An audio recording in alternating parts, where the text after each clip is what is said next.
Hello दोस्तों, max education में आप सभी का स्वागत है।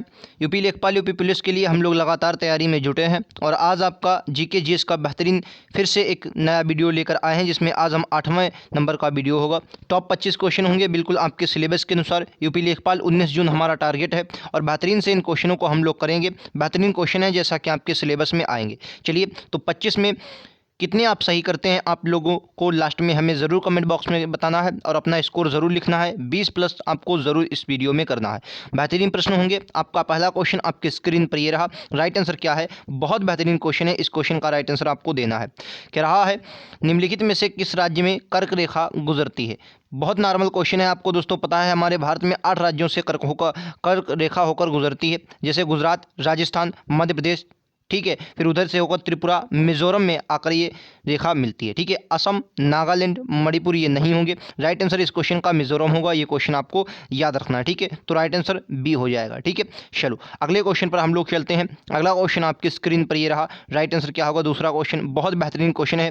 क्या रहा है? वस्तु एवं सेवा कर यानी कि जीएसटी को लागू करने वाला पहला देश कौन था? देखिए, जीएसटी हमारे यहाँ 2017 में लागू होती है भारत में। कब से? 2017 में। कैसा कर है? तो कहेंगे अप्रत्यक्ष कर है। बोलेंगे अप्रत्यक्ष कर है। ये बहुत अच्छे से आपको याद रखेंगे। कैसा कर है? अप्रत्यक्ष कर है। और सबसे पहले इसे फ्रांस ने लागू किया था। किसने? फ्रांस ने लागू किया था, याद रखेंगे, ठीक है। अच्छा, भारत में 2017 में लागू हुई और भारत की जो जीएसटी है वो कनाडा से प्रेरित है। ये भी बात आपको याद रखनी है। चलिए नेक्स्ट क्वेश्चन पर हम लोग चलते हैं। अगला प्रश्न आपकी स्क्रीन पर दोस्तों ये रहा। राइट आंसर क्या होगा? इस क्वेश्चन का आपको बताना है।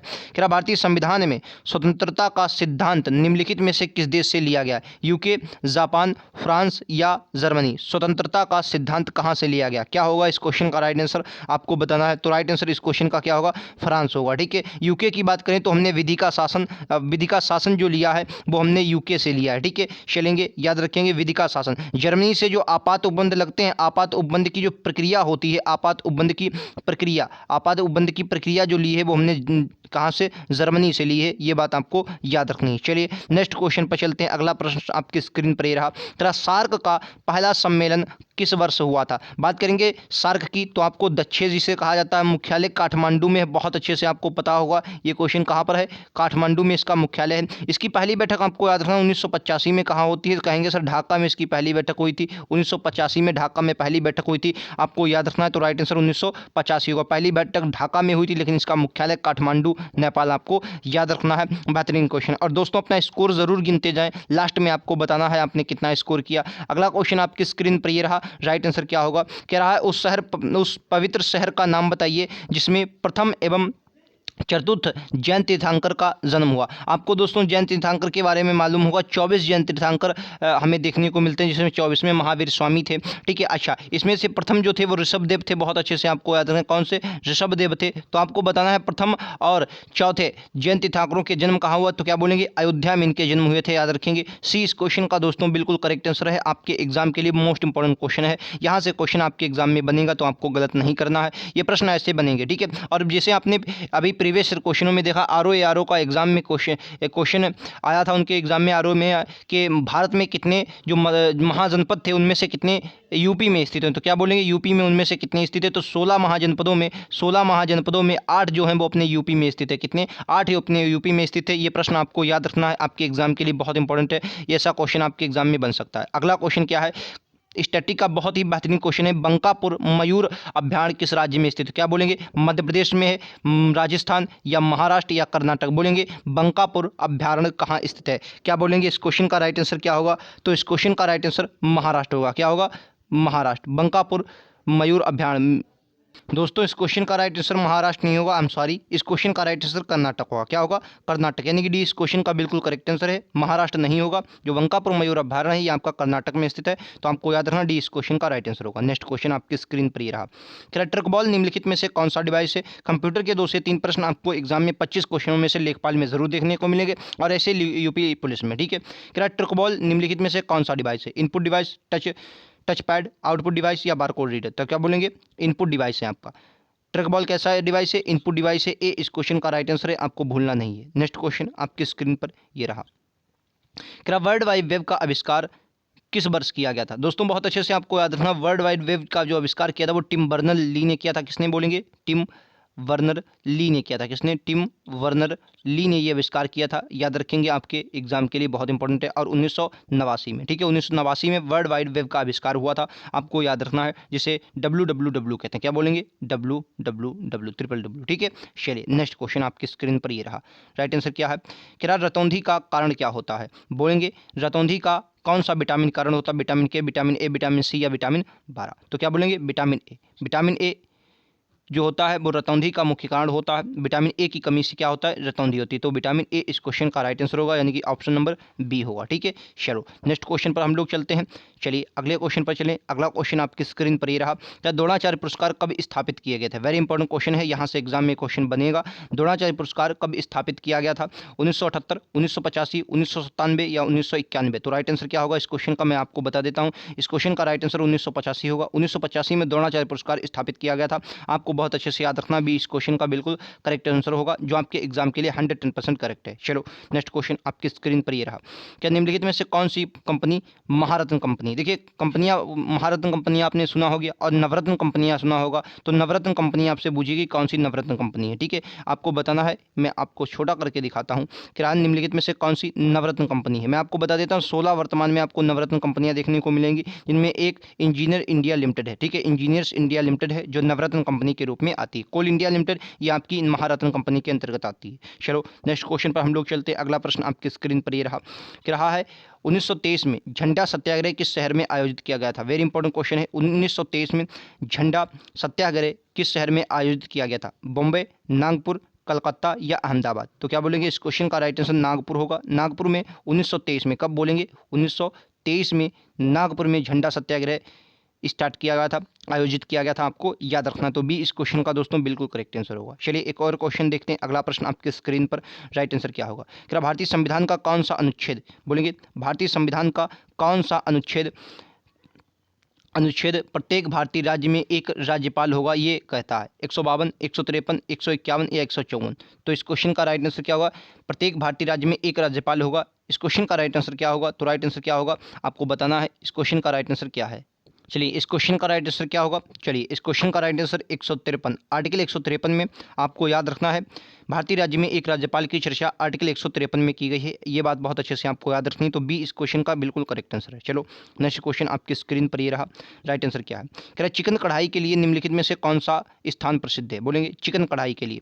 चिकन कढ़ाई के लिए निम्नलिखित में से कौन सा स्थान प्रसिद्ध है? इंदौर, हैदराबाद, चेन्नई या लखनऊ? तो लखनऊ इस क्वेश्चन का राइट आंसर होगा, डी। और इसका जीआई टैग भी प्राप्त किया गया है, ठीक है। मतलब जीआई टैग भी लखनऊ को चिकन करी के लिए मिला है। नेक्स्ट क्वेश्चन आपकी स्क्रीन पर ये रहा। राइट आंसर क्या होगा? क्या भारत में बैंकिंग क्षेत्र में, भारत के बैंकिंग क्षेत्र में IMPS का पूर्ण रूप क्या है? तो IMPS का पूर्ण रूप आपको याद रखना है, इमीडिएट पेमेंट सर्विस। इस क्वेश्चन का राइट आंसर होगा। क्या होगा? Immediate payment service right answer होगा, डी इस क्वेश्चन का बिल्कुल करेक्ट आंसर है, जो आपके लिए बहुत इंपॉर्टेंट है। ऐसे प्रश्न आपके एग्जाम में जरूर देखने को मिलेंगे। नेक्स्ट क्वेश्चन पर चलते हैं दोस्तों। आपकी स्क्रीन पर अगला क्वेश्चन क्या रहा है? डैश चैनल अंडमान और निकोबार द्वीप को समूह को अलग करता है। ये क्वेश्चन कई बार आपके एग्जाम में आया है, तो जाहिर सी बात है इस क्वेश्चन का राइट आंसर क्या होगा? 10 डिग्री होगा, ठीक है। अंडमान निकोबार की मैं बात करता हूँ, तो अंडमान निकोबार के बारे में आपको याद रखना है, ये हिमालय का जो हिमालय है, हिमालय का ही विस्तार होकर उधर गया है, यानी कि अराकानयुमा के पास से जो मुड़ा है और मुड़कर ये जो समुद्र से उथला भाग है वही अंडमान निकोबार है, ठीक है। अंडमान निकोबार में जोरवे जनजाति आपको याद रखनी है, जो आपके एग्जाम में कई बार पूछी गई, ठीक है। नारकुंडम यहाँ का ज्वालामुखी, वो भी आपको याद रखना है, सुषुप्त ज्वालामुखी। नेक्स्ट क्वेश्चन, क्या मेहरभुज के शासक कौन थे? मतलब मेहरभुज किस वंश के शासक थे? मेहरभुज। बात करेंगे राष्ट्रकूट शासकों की, तो राष्ट्रकूट के बारे में आपको याद है, दंतीदुर्ग हो जाएंगे इसमें। दंतीदुर्ग कृष्ण प्रथम, जिसने एलोरा का मंदिर बनवाया था, कैलाश मंदिर, तो आपको याद रखना है कृष्ण प्रथम हो जाएंगे इसमें। राष्ट्रकूट शासक दंतीदुर्ग के बारे में आपको याद रखना है, मान्यखेत राष्ट्रकूट शासकों की राजधानी थी, ठीक है। तो प्रतिहार मेहरभुज जो थे वो प्रतिहार शासक थे, और मेहरभुज ने आदि वराह की उपाधि धारण की थी। ये भी बात आपको याद नहीं, किसकी सर? आदि वराह की उपाधि धारण की थी, ये भी बात आपको याद रखनी है, जो आपके एग्जाम में सीधी पूछी जी। मेहरभुज कौन से? प्रतिहार शासक थे। अच्छा एक बात आपको बहुत अच्छे से याद रखना है, जब हर्षवर्धन की मृत्यु हो जाती है उसके बाद कन्नौज का त्रिपक्षीय संघर्ष स्टार्ट होता है। क्या होता है सर? कन्नौज का त्रिपक्षीय संघर्ष स्टार्ट होता है, जिसमें 3 शक्तियां थीं, जो आपके एग्जाम में कई बार पूछी गई, जिसमें आपको याद है एक प्रतिहार थी, ठीक है, प्रतिहार, और ये आपको राष्ट्रकूट देखने को मिलते थे उसमें। कौन सर? राष्ट्रकूट। और कौन देखने को मिलते थे? पाल वंश, पाल, प्रतिहार और राष्ट्रकूटों की शक्तियाँ जो थीं, 3 शक्तियाँ ये कन्नौज के त्रिपक्षीय संघर्ष के लिए इन्होंने युद्ध किया और अंतिम रूप से प्रतिहार शासकों ने इस पर विजय प्राप्त की थी। ये भी बात आपको याद रखनी। और शुरुआत की थी पाल वंश ने, शुरुआत पाल वंश ने की थी, जिसमें भी धर्मपाल मोस्ट इंपॉर्टेंट आते हैं। नेक्स्ट क्वेश्चन आपकी स्क्रीन पर ये रहा। राइट आंसर क्या होगा इस क्वेश्चन का? कह रहा गंगा नदी गंगोत्री हिमनद पर्वत से निकलती है और में जाकर मिलती है। दोस्तों आपको पता होगा गंगा हमारे यूपी में, अगर मैं पहले उत्तराखंड में गंगोत्री हिमनद पर था, अगर यूपी में बात करें तो किस जिले में, तो क्या बोलेंगे आप? बिजनौर में प्रवाहित होती है। किसमें? बिजनौर में ये मतलब अपने यूपी में प्रवेश करती है और निकलती कहाँ पर जाकर, तो क्या बोलेंगे? बलिया में निकलती जाकर है यूपी में, फिर बिहार से बहते हुए ये पश्चिम बंगाल से होते हुए बांग्लादेश में जाकर कहाँ पर? बंगाल की खाड़ी में गिरती है। बोलेंगे बंगाल की खाड़ी में गिरती है। और इससे पहले इसमें कई नदियाँ आकर, जैसे कोशी नदी बिहार में मिलती है, तो कई नदियाँ इसमें आकर मिलती हैं। ठीक है, चलिए नेक्स्ट क्वेश्चन पर, अगला क्वेश्चन पर हम लोग चलते हैं। अगला प्रश्न आपकी स्क्रीन पर ये रहा दोस्तों। राइट आंसर क्या होगा कि निम्नलिखित में से कौन सा संगीत उत्तर प्रदेश से संबंधित नहीं है? बोलेंगे निम्नलिखित में से कौन सा संगीत उत्तर प्रदेश से संबंधित नहीं है? टप्पा, बिरहा, कजरी या रसिया? तो राइट आंसर इस क्वेश्चन का क्या होगा? बिरहा, कजरी, रसिया आपको रटा होगा कहाँ के हैं? यूपी के हैं, लेकिन टप्पा ये नहीं है। ठीक है, टप्पा आपका जो है ये संगीत उत्तर प्रदेश से संबंधित नहीं है, तो ये इस क्वेश्चन का राइट आंसर होगा। आपको भूलना नहीं, इंपॉर्टेंट प्रश्नों की श्रेणी में ये आएगा। नेक्स्ट क्वेश्चन पर चलते हैं। अगला क्वेश्चन आपकी स्क्रीन पर ये रहा कि रेडियो धर्मिता की एसआई इकाई क्या है? बोलेंगे रेडियो धर्मिता की एसआई इकाई क्या है? एम्पेयर है, वेकुरल है, डेसिबल है या कोबाल्ट है? डेसिबल में आपको दोस्तों पता है वायु की ध्वनि मापते हैं। एम्पायर, तो इसका राइट आंसर वेकुरल होगा। क्या होगा? वेकुरल होगा। बी इस क्वेश्चन का राइट आंसर है। रेडियो धर्मिता की एसआई इकाई क्या होगा? वेकुरल होगा। नेक्स्ट क्वेश्चन आपकी स्क्रीन पर ये रहा है दोस्तों 25 क्वेश्चन करने वाले हैं। अपना स्कोर आप 25 में से ज़रूर लिखें और चैनल पर नए हैं तो चैनल को सब्सक्राइब करें, बेल आइकन दबाएं हर नोटिफिकेशन अपडेट के लिए। क्या प्रथम लोकसभा का पहला सत्र कब शुरू हुआ था? दोस्तों आपको पता होगा प्रथम जो लोकसभा बनी थी 1952 में बनी थी। 1952 में लोकसभा बनी थी। और इसका जो प्रथम सत्र शुरू हुआ था वो 13 मई, कब सर? 13 मई 1952 को शुरू हुआ था। कब? बोलेंगे 13 मई 1952 को शुरू हुआ था। तो राइट आंसर क्या होगा? डी इस क्वेश्चन का बिल्कुल करेक्ट आंसर होगा। आपको भूलना नहीं, ये प्रश्न आपके एग्जाम में कई बार आपको देखने को मिलेगा। ठीक है, चलिए नेक्स्ट क्वेश्चन पर आप लोग चलते हैं। अगला क्वेश्चन आपकी स्क्रीन पर ये रहा।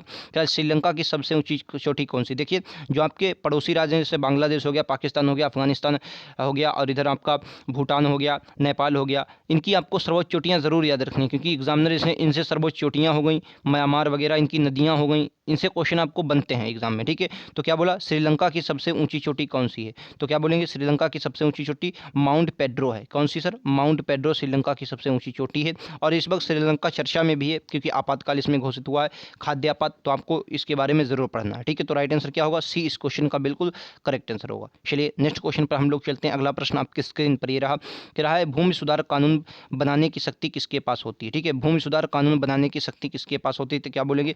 भूमि सुधार कोई भी कानून बनता है तो इसकी शक्ति राज्य सरकार के पास होती है। ठीक है, राज्य सरकार के पास है भूमि सुधार बनाने की पूरी शक्ति। चलिए नेक्स्ट क्वेश्चन पर, और आज का अंतिम प्रश्न और बहुत ही बेहतरीन प्रश्न ये होगा आपके एग्जाम के लिए कि ग्रेटर नोएडा की स्थापना कब हुई थी? आई थिंक ये क्वेश्चन आपको पता होगा। तो इस क्वेश्चन का राइट आंसर क्या होगा? 1991, 1992, 1993, 1995। तो राइट आंसर क्या होगा? मैं आपको बता देता हूँ, इस क्वेश्चन का राइट आंसर 1991 होगा। 1991 ग्रेटर नोएडा की स्थापना हुई थी। तो दोस्तों आपका स्कोर कितना रहा आप लोग हमें लास्ट में ज़रूर बताएंगे। और ऐसे लगातार प्रश्नों के लिए चैनल को सब्सक्राइब करें, आने वाले नोटिफिकेशन अपडेट के लिए बेल आइकन दबाएं, जिससे तमाम ऐसे वीडियो आपके लिए लेकर आता रहूँगा। ठीक है, जीके जिसके बेहतरीन क्वेश्चन हम लोग यूपी लेखपाल, यूपी पुलिस के लिए करते हैं, जो आपके एग्जाम के लिए बहुत महत्वपूर्ण है। मिलते हैं अगले वीडियोज़ में। आज के लिए इतना ही। Thank you.